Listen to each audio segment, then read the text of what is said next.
Hello friends, welcome to the channel. Through this video we are going to know the efforts towards evolving a national system of education. राष्ट्रीय शिक्षा प्रणाली के विकास में किए गए प्रयासों को आज हम डिस्कस करेंगे। सबसे पहले हम राष्ट्रीय शिक्षा व्यवस्था के अर्थ को जानेंगे। It is that system which is according to the national needs and its aspirations. ये एक ऐसा सिस्टम है जो राष्ट्रीय आवश्यकताओं और अपेक्षाओं के अनुसार है।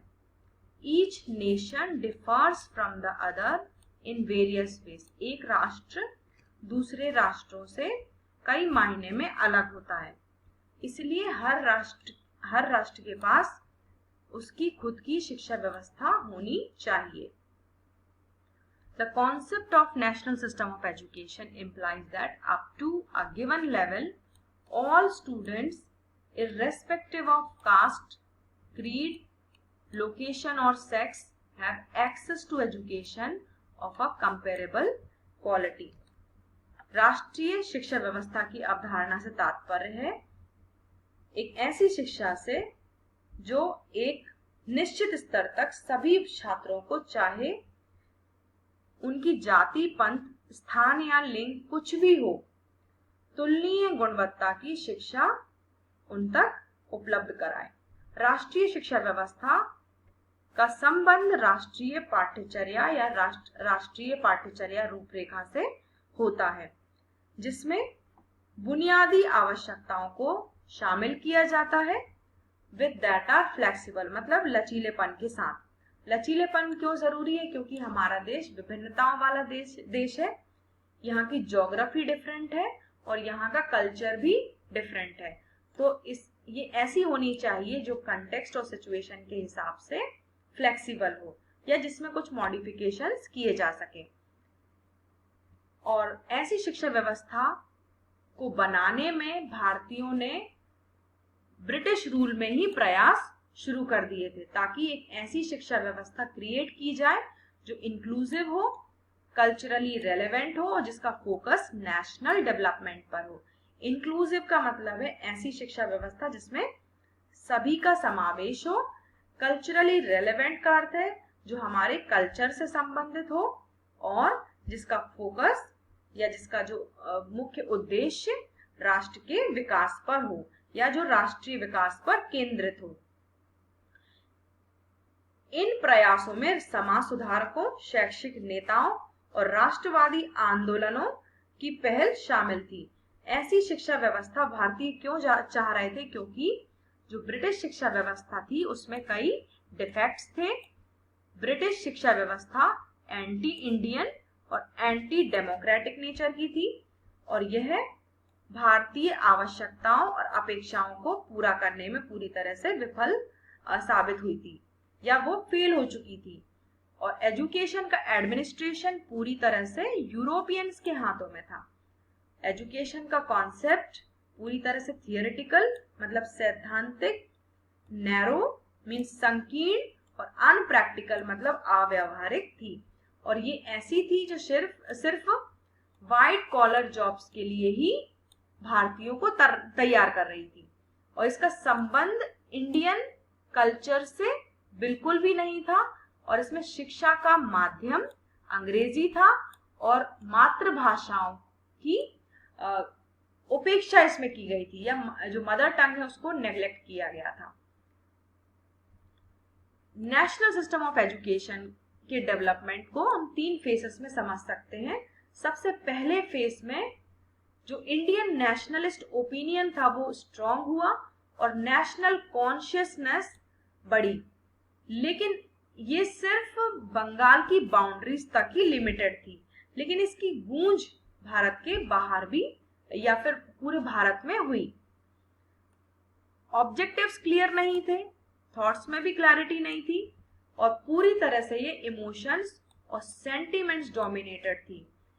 इसमें सबसे पहला प्रयास ये किया गया कि जो ऑफिशियल स्कूल्स और कॉलेजेस थे या लॉ कोर्ट्स थे उनका बहिष्कार किया गया और सबसे पहली राष्ट्रीय शिक्षा परिषद की स्थापना की गई और यह स्थापना जादवपुर में हुई।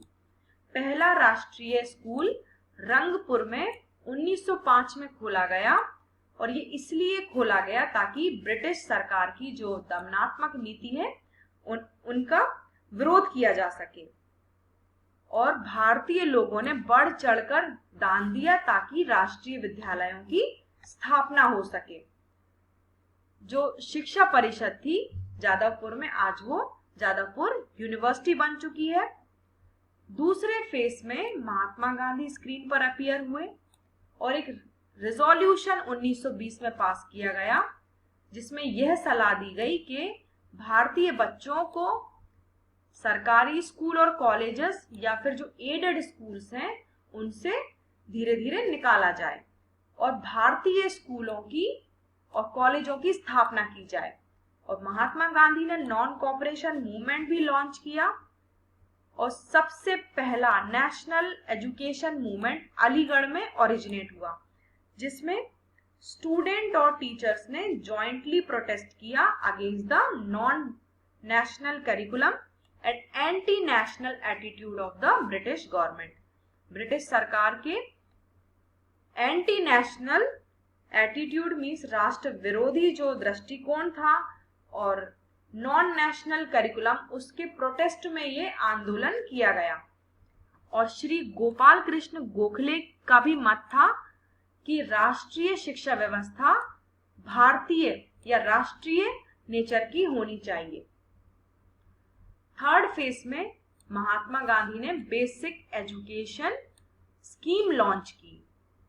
This phase was characterised by consciousness in respect to technical and vocational education. इसमें विशेष जो जोर था वो प्रायोगिक शिक्षा, तकनीकी शिक्षा और व्यावसायिक शिक्षा पर था। लेकिन जो राष्ट्रीय आंदोलन है वो विफल रहे, क्योंकि पूरी तरह से ये इमोशनली टोन्ड थे और it was directly related with ups and downs of the country.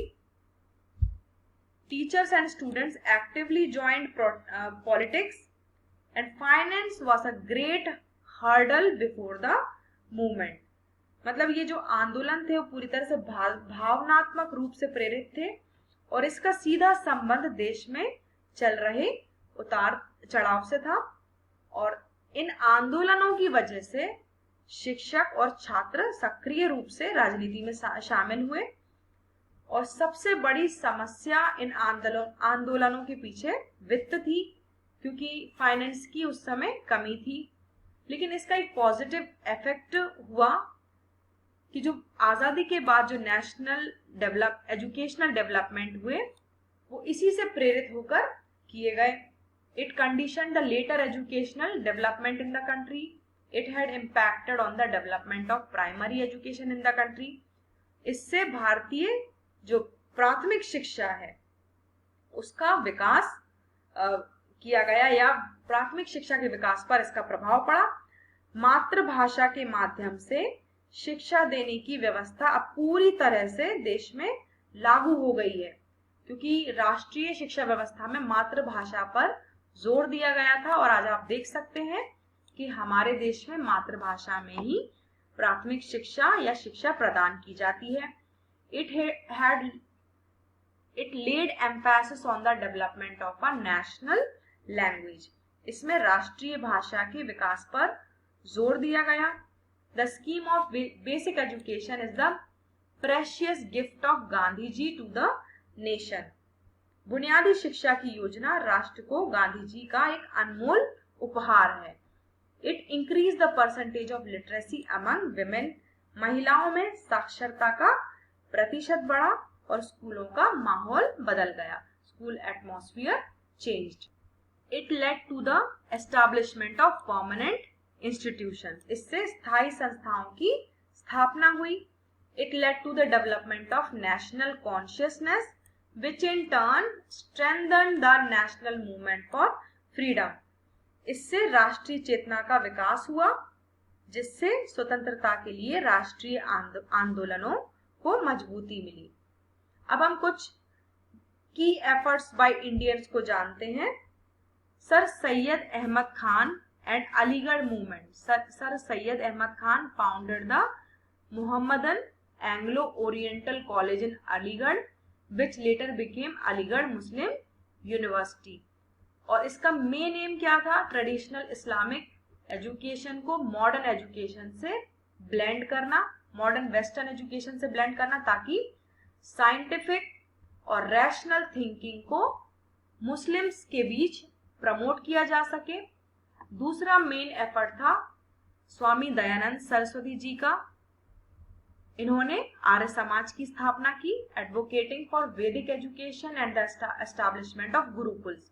उन्होंने वैदिक शिक्षा और गुरुकुल की स्थापना की सिफारिश की या उन्होंने सलाह दी। DAV schools and colleges were established to provide education rooted in Indian culture and values, जो आज भी हम देश में देख सकते हैं। तीसरा जो मेन एफर्ट था that was led by Ramakrishna mission and Swami Vivekananda. Swami Vivekananda emphasized the importance of education for national development। इन्होंने राष्ट्र विकास की शिक्षा के महत्व पर जोर दिया। Ramakrishna mission set up schools and colleges to provide holistic education combining spiritual and moral values with modern scientific knowledge। Ramakrishna mission ने कई स्कूल और कॉलेज की स्थापना की ताकि होलिस्टिक एजुकेशन, समग्र शिक्षा प्रदान की जा सके, जिसमें आध्यात्मिक शिक्षा और जो आधुनिक वैज्ञानिक ज्ञान है उसका मिश्रण करके बच्चों का समग्र विकास किया जाता है।